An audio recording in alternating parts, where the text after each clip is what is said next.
पिछले 23 सालों से चलते आ रहे लटके हुए मामले को सुलझा लिया है शिवचरण पीपल जी ने। और शिवचरण पीपल जी क्योंकि एडवोकेट हैं, उनका अथक प्रयास रहा है, निरंतर प्रयास रहा है इस पार्क को बाबा साहब अम्बेडकर के नाम से किया जाए। इसी को देखते हुए शिवचरण पीपल जी के हाथों से ही ये शुभ उद्घाटन किया गया, कराया गया। और यहाँ पर मौजूद रहे यहाँ के पार्षद रवि जी, अंकित जी व अन्य लोग।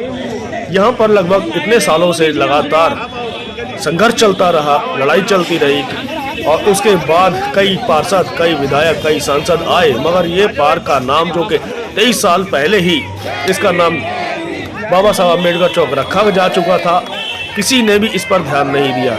शिवचरण पीपल जी जो कि एडवोकेट हैं, उन्होंने इस बात की आवाज़ उठाई, पुरजोर आवाज़ उठाई और उनका कहना था कि इस पार्क का नाम बाबा साहब अम्बेडकर के नाम पर होना चाहिए। तो वो आज ये दिन रंग लाया और सभी लोगों के अथक प्रयास से, खास तौर पर शिवचरण पीपल जी के प्रयासों से ये कार्य हमें संपन्न दिखाई दिया। इसका उद्घाटन करने के लिए सभी लोग मौजूद थे। शिवचरण जी के पीपल जी के साथ में अंकित, रवि, विशेष रवि, यहाँ के जो विधायक हैं वो भी मौजूद रहे। और उनका मानना था कि जिस तरीके से बाबा साहब ने पूरे विश्व के लिए शांति का प्रयोग दिया और उन्हें सिंबल ऑफ नॉलेज भी कहा जाता है, तो ये पार्क का नाम बाबा साहब अम्बेडकर चौक होने से सभी लोगों में, सर्व समाज में एक खुशी की लहर है। क्या कुछ कहा सभी लोगों ने, आइए जानने की कोशिश करते हैं। इसी के साथ मैं सुनील लबे, HD न्यूज़। विशेष रवि जिंदाबाद, विशेष रवि जिंदाबाद, विशेष रवि जिंदाबाद। एक जानकारी हम सबको देना चाहते हो, बाबा साहब का जो नामकरण हम कर रहे हैं और आज जो यहाँ राष्ट्रीय ध्वज लगने जा रहा है, इसके अंदर पीपल जी का जो है बहुत बड़ा योगदान रहा है इस नाम को गाने के लिए। तो मैं चाहूँगा मोदी से कि एक बार जो है बकरीद ला के जो है उनको स्वागत करें। देखो, ये बाबा साहब की कृपा है, नहीं तो हमने DTC में जब हम बच्चे थे तब से सुनते चले आ रहे थे कि आधी सवारी को सीट दी नहीं जाएगी, आज पगड़ी मिल रही है। ये बाबा साहब की कृपा है, मैं बाबा साहब को नमन। डॉक्टर शिवचरण पीपल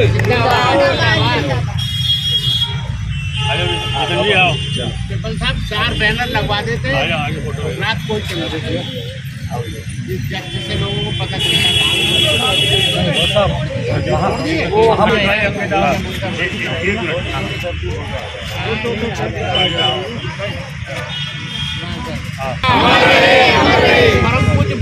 डॉक्टर बाबा साहब अम्बेडकर। आज के इस कार्यक्रम की मैं आप सभी को बधाई देता हूँ, क्योंकि परम पूज्य बहुत छोटा शब्द है, हम इस्तेमाल करते हैं बाबा साहब के लिए। परम पूज्य बाबा साहब भीमराव अम्बेडकर, वह मैं 2-3 उदाहरण देके अपनी बात को जल्दी समाप्त करूँगा, क्योंकि आज वर्किंग डे है, लोगों को अपने काम और व्यवसाय में जाना होगा। और कि आज का जो ये दिन है, ये हम राजकुमार जी, हम इस देश के मूल निवासी हैं। हम मूल निवासियों को इस देश के अंदर अपना कुछ करना पड़ता है, तो उसके लिए सारे कार्य के लिए जितने भी कार्य हों, भगवान बुद्ध ने सम्यक शिक्षा दी है, गुरु रविदास जी ने, गुरु नानक जी ने, बाबा साहब ने बहुत सम्यकता के साथ कार्य किया, सभी के कल्याण और भलाई के लिए कार्य किया। उसके बावजूद भी हमें संघर्ष करना पड़ता है। ये 24/5/1999 को इस चौक का नामकरण म्यूनिसिपल कॉरपोरेशन दिल्ली में हुआ था। उसके MP छनपाड़िया जी यहाँ के नगर निगम के काउंसलर थे, उन्होंने इसका प्रस्ताव रखा था MCD में। महेश चड्ढा जी पटेल नगर से थे, अब दिवंगत हैं, और दोनों अलग अलग पार्टियों के थे। वो भारतीय जनता पार्टी के थे MP छनपाड़िया जी, और महेश चड्ढा जी कांग्रेस के थे। क्योंकि बाबा साहब ने जो भी कार्य किया वो पार्टियों तो क्या, बड़े बड़े छोटे मोटे जिन भगवानों को हम आस्था के रूप में देखते हैं, वो उनसे भी उच्च कोटि का बाबा साहब का स्थान है। और यहीं नहीं है, इसी देश में नहीं है, इस देश में तो हम अपने फ़ायदे के लिए, अपने स्वार्थ के लिए मूर्तियाँ या उनके नामकरण कर सकते हैं हम लोग। लेकिन विदेशों में भी देखिए कि दुनिया के अंदर बड़ी बड़ी यूनिवर्सिटीज़ में, बड़ी बड़ी जगह में, अभी लंदन में भी बाबा साहब की एक मूर्ति मैं समझता हूँ भगवान बुद्ध, गुरु रविदास जी, गुरु नानक जी और बाबा साहब की कृपा से लगने शायद जा रही है, क्योंकि मैं 8 बार जा चुका हूँ वहाँ, और वहाँ के मेयर ने चिट्ठी लिखी है, जो इंग्लैंड के यहाँ के राजदूत हैं इंग्लैंड के, जो यहाँ दिल्ली में हैं, उन्होंने कहा है कि वो पीपल जी वो ज़मीन प्राइवेट है, उसमें सरकार का कोई अधिकार नहीं है। तो मैंने उनको फिर एक लेटर लिखा है कि सरकार के पास ज़मीन अधिग्रहण करने का अधिकार है। आपने हमारे देश पे 200 साल राज किया, हमारा मॉडल आपका मॉडल है संविधान का, अमेरिका का है, बेहतरीन संविधान परम पूज्य बाबा साहब डॉक्टर भीमराव अंबेडकर ने दिया कि आपकी सरकार ने इतना उच्च वो दिया। और आप रिकॉर्ड देख सकते हैं कितनी यूनिवर्सिटीज़ हैं, परम पूज्य बाबा साहब डॉक्टर अंबेडकर पूरे साउथ एशिया और एशिया से पहले थे जिन्होंने इकोनॉमिक्स में पीएचडी की। इंडिया की तो बात ही छोड़िए, और पहले आदमी हैं जिन्होंने डॉक्टर ऑफ साइंस दुनिया में पास किया। अभी दूसरे आदमी हुए जो डॉक्टर के.आर. नारायण, जो हमारे महामहिम राष्ट्रपति। बाकी दुनिया का कोई भी तीसरा आदमी नहीं है जिन्होंने डॉक्टर ऑफ साइंस किया हो। ऐसी शख्स की मूर्ति के लिए आप कहते हैं कि ये जो है वो प्राइवेट लैंड है, आप अधिग्रहण कीजिए उस लैंड का। तो वो कह रहे ठीक है, हम इसको पार्लियामेंट कमेटी को भेज रहे हैं। ये सब आप लोगों की सहयोग कृपा से, और परम पूज्य बाबा साहब डॉक्टर अंबेडकर जी ने जो ज्ञान और जो हमें अधिकार दिए, शायद हम बोलना सीख पाए और हम इस कर पाए। देश के मूल निवासी होने के बाद भी 24/5/1999 से आज तक ये होने, मैं बधाई देता हूँ विशेष जी को, बधाई देता हूँ कि 23 साल में मैंने एमसीडी में पत्र लिखे, विशेष जी को भी लिखा और रिमाइंडर भी दिया, और मैंने पुलिस कमिश्नर को एक लेटर लिखा कि इस मैटर की जांच की जाए और जो दोषी अधिकारी और नेता हैं उनके खिलाफ मुकदमा दर्ज किया जाए। पुलिस कमिश्नर का मेरे पे जवाब आया कि हमने एक पुलिस ऑफिसर एक नियुक्त कर दिया है और इसकी जांच चल रही है। तो आनंद फानंद में सभी ने पहले तो सब मतलब most of the people were reluctant to do this work, लेकिन जब इस तरीके की बात आगे चली गई, जब मैंने कहा कि हम कोर्ट में जाएंगे उनके खिलाफ, चाहे वो रिटायर हो गया तो भी उन पर मुकदमा करेंगे कि क्यों 23 वर्ष लगे इसमें। तो ऐसा नहीं है कि गलत काम करके आदमी 10 या 15 वर्ष छिप जाए और किसी को मार दे या चाकू मार दे या अपने जो संवैधानिक जो उसके कर्तव्य हैं उसका पालन नहीं करेगा, तो हम उनके खिलाफ कभी भी केस कर सकते हैं। ऐसा ये कानून, हमारा संविधान ये इसकी इजाज़त देता है। तो उसमें मैं सुशीला कोरवाल जी को कहा कि उनका जी उनके उसमें आता है ये ऐसे करके एक क्षेत्र। मैंने राजेश लावड़िया को कहा, इनको कहा, रविंद्र गुप्ता को कहा, मैंने कहा गुप्ता जी प्रश्न चिन्ह आप पे भी लग रहा है ये। तो उन्होंने कहा कि नहीं हम इसे कराएंगे। और विशेष जी को मैंने कहा विशेष जी मुझे जवाब चाहिए आपसे, विशेष जी मुझे जवाब चाहिए। तो इन्होंने मुझे जवाब दिया, क्योंकि एक ओम प्रकाश रछोया, शायद आप जानते होंगे कुछ लोग, तो उन्होंने चुनाव भी लड़ा था, तो वो राजस्थान जब गए तो मुझे ये फाइल देकर कहने के पीपल जी मेरी नज़र में आप हैं और आप करेंगे इस काम को, ना तो आपको कोई भयभीत कर पाएगा, ना कोई लालचवश आपको कुछ उसको अपने कब्जे में कर पाएगा। 7 वर्ष ये इस तरीके से लंबा ये वेटिंग में चलता रहा। जब मुझे लगा तो मैंने अपनी वाइफ की तस्वीर के सामने आज जोड़े कि मैं सामाजिक रूप में जा रहा हूँ, मुझे शक्ति और ताकत देना जो परम पूज्य बाबा साहब डॉक्टर अंबेडकर ने कहा पे बैक टू सोसाइटी, कि हमें जो मिला है हमें पूर्णतः बाबा साहब की कृपा से मिला है।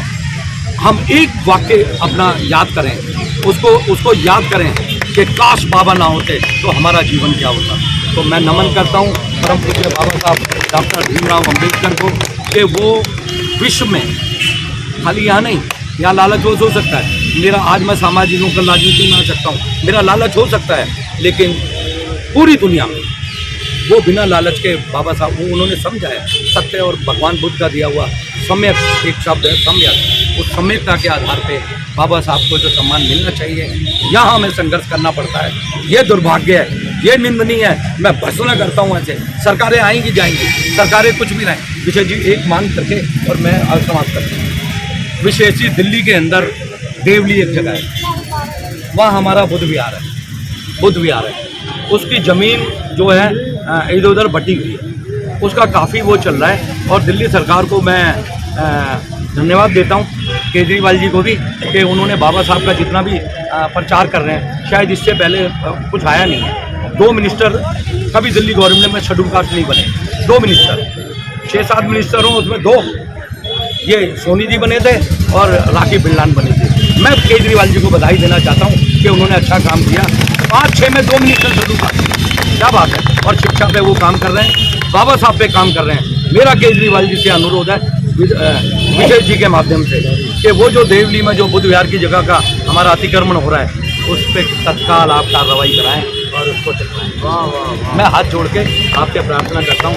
जय भीम, जय भारत, नमो बुद्धाय, जय गुरुदेव, धन गुरुदेव। बाबा साहब भीमराव अम्बेडकर, बाबा साहब भीमराव अम्बेडकर, बाबा साहब चौक के नाम से जाना जाता था, आज उसको अम्बेडकर चौक में तब्दील किया जा रहा है। क्या कहना चाहेंगे इस मौके पर आप? बताइए, बाबा साहब की महानता को सलूट है, पूरी दुनिया में सलूट करते हैं बाबा साहब को। क्या कुछ प्रयास किया गया था इसको ये कार्य करने के लिए आपने? प्रयास मैंने बता दिया था। इस देश के मूल निवासी हम। अमेरिका में जब हम जाते हैं, अमेरिका की बुराई, वो इंडिया की बुराई करते हैं लोग। मैं वहाँ लड़ता हूँ, क्यों? क्योंकि वो भी इस देश के निवासी हैं जो वहाँ गए हैं, और हम भी इस देश के निवासी हैं। हमें दुख क्यों होता है? क्योंकि हम इस देश के मूल निवासी हैं। इसलिए मूल निवासियों को अगर अपने मूलभूत अधिकारों के लिए भी संघर्ष करना पड़ेगा, ये बहुत शर्मनाक है। सर, अभी आपने कहा कि इस कार्य को करने के लिए लगभग 23 वर्ष को का कड़ा संघर्ष झेलना पड़ा। आखिर इतनी देरी क्यों लगी? क्या वजह हो सकती है? मन है ना, गुरु रविदास जी ने कहा है ना, संत शिरोमणि गुरु रविदास जी ने, मन चंगा कटौती में गंगा। जब मन में विकार हो, मन अशुद्ध हो, तो एक आतंकवादी होता है। मन अगर शुद्ध है तो एक संत पुरुष होता है। तो जब मन में मलिनता है उन लोगों के, तो वो सारे के सारे 23 के फिर तो 40 वर्ष भी लग सकते हैं। लगभग 73 वर्ष हो गए आज़ादी के लेकर के, फिर भी जो बाबा साहब को सर्व समाज का नेता कहना चाहिए था, दलित समाज के नेता तक सीमित कर दिया गया। इसके ऊपर आप क्या कहेंगे? नहीं, वो मूर्ख हैं। देखो, रामचरितमानस में है एक दोहा है तुलसीदास जी का कि ढोल गंवार पशु शूद्र और नारी, ये सब ताड़न के अधिकारी। इनकी जितनी पिटाई हो उतनी कम है। मैं तुलसीदास जी से पूछना चाहता हूँ कि भैया ठीक है, तू जानवर को मारे, करुणा कहाँ गई करुणा? प्यार सौहार्द कहाँ चला गया? आप कह रहे हो नारी को मार रहे हैं, शूद्र को मार रहे हैं, तो भैया आप तो अपनी माँ के भी नहीं हैं, आप तो अपनी बहन के भी नहीं हैं, आप तो अपनी पत्नी के भी नहीं हैं, किसी के भी नहीं हैं। नारी को मारना अच्छी बात है क्या? तो जब ये चीज़ें मन में हों, जब धर्म ग्रंथों में एक अश्लीलता झलकती हो, तो फिर क्या करेंगे आप? क्योंकि हम सुबह उठते ही 5 बजे स्नान करके उनकी पूजा करते हैं, तो जीवन में फिर कैसे आएगा सौहार्द, सकारात्मक दृष्टिकोण कहाँ से आएगा? सुखमनी साहब का पाठ जब हम गुरु ग्रंथ साहिब में हम सुनते हैं, श्रवण करते हैं, तो उसमें एक पंक्ति आती है पवित्र कि सुन उपदेश हृदय बसाओ।